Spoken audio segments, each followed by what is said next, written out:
Hi guys, samahan nyo na naman ako sa ating panibagong araw, panibagong vlog na naman. At nandito pala tayo guys sa bukid at magtatanim lang tayo ng sitaw dito.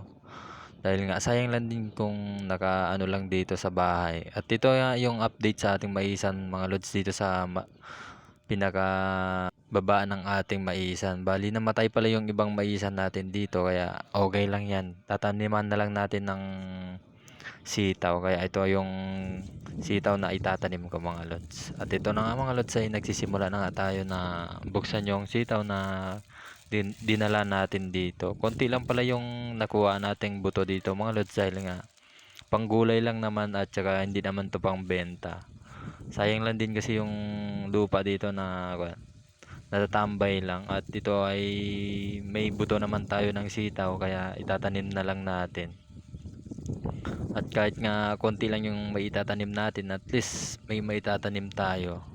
Goods na yun para may panggulay tayo. At ito na nga mga lods ay binubutasan ko na lang ng gapas kasi hindi tayo nakakadala ng itak. At ito na nga ay sinisimulan ko na yung pagtatanim natin ng sitaw dito.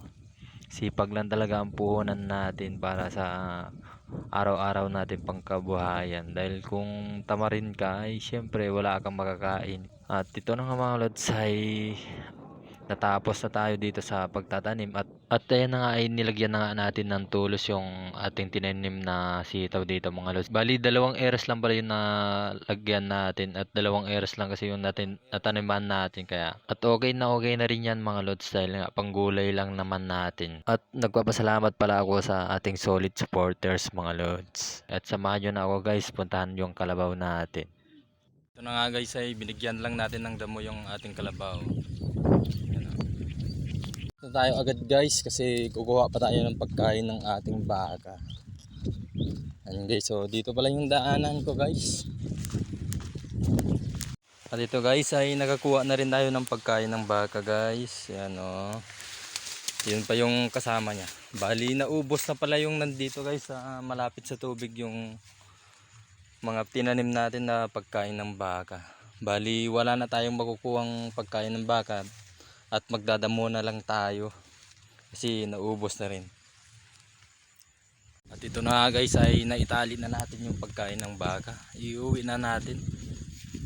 Nakamotor na lang tayo paghapon kasi masyadong mainit yung panahon. Kaya anong oras na tayo nakakapunta dito para hindi tayo masyadong mainitan.